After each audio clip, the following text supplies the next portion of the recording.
Hey y'all, welcome to another episode from the Department of Deportation. Today we're going to be taking a look at how several million illegals gone from the country and our shutdown border are equating to lower rental prices for Americans. Let's take a look. Don't forget to like and share this video and follow our channel.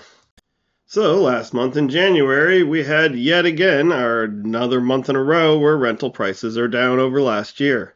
And this looks to be a direct result of our shutdown border and the fact that several million illegals have now exited the country. It's simple supply and demand. Less demand on the rentals equals lower prices. Fewer illegals means higher wages for American workers. Immigration control equals rent control for citizens. Now, these are not opinions. These are the new realities backed by the data, the numbers. Real wages have risen every single month of the Trump term. Rent prices, they reach a 4-year low. Surveys show that landlords and investors, they attribute this downward pressure on rents directly to immigration enforcement. This is great news. So let's press on. Safety, sovereignty, prosperity. Americans first. It will be nice for single moms with 2 jobs no longer having to compete with 6 military-age males combining their under-table cash together and fighting for the same apartment. And buried the lead, one of the biggest drivers, Charles, of higher rents in this country is the 20 million illegal aliens that came in during 4 years of Joe Biden. It's 1 million illegals, 1% increase in rent. That's a 20% national increase, but it's clustered in the blue cities and blue states like New York. And ironically, we get the Mondamis of this world then calling for socialist measures to solve a problem they created. I think that estimate might be on the low side for places like Florida, where rents essentially doubled over the course of the 4 years of the Biden administration. And we've been seeing them plummet back down to reality with what was likely a couple million illegals that came to our state, a good chunk of them already leaving. And Florida is showing other proofs of illegals both leaving the country and just simply leaving the state, which has now become the least illegal-friendly state in the entire country.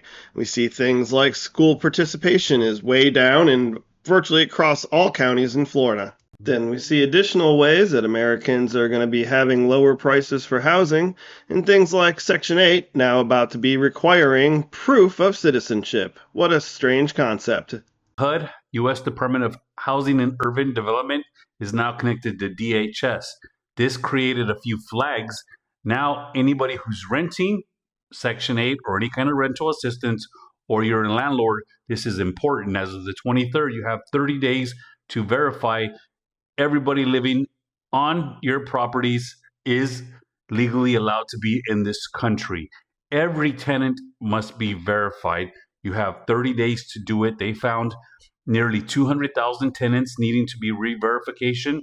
So there's some kind of flag that triggers that maybe they're not legally here and shouldn't be receiving any funding, any taxpayer money. And there's another 25,000 that are deceased, where people are still living in those homes, but the actual person who was qualified and approved for the Section 8 is no longer with us. Millions of households are affected. They're saying that once you run your audit, if it comes back, example, every single tenant, if you had 5 tenants but only 2 were legally in this country, you have to pay back the rent for the other 3 that are living there for as long as they're living there. It also states that if your tenants come back and none of them are legal, you can be sanctioned for all the rent that was given to you, and you will have to return that. So if you're a landlord and or you're somebody who's receiving Section 8, from the 23rd of January 2026, you have 30 days to verify all this information, or there will not be a rent check showing up for that tenant. Now, despite this very clear correlation, we see that some liberal areas are still pushing ahead with paying for free housing for illegals, like these ones in Maine that over and over again are shown to be hurting actual citizens.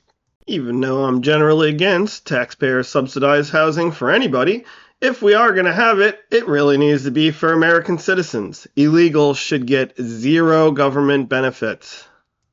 Well, there we have it. Illegals leaving the country equals lower rents for American citizens. And there are still other programs and opportunities for us to get rid of payments to illegals.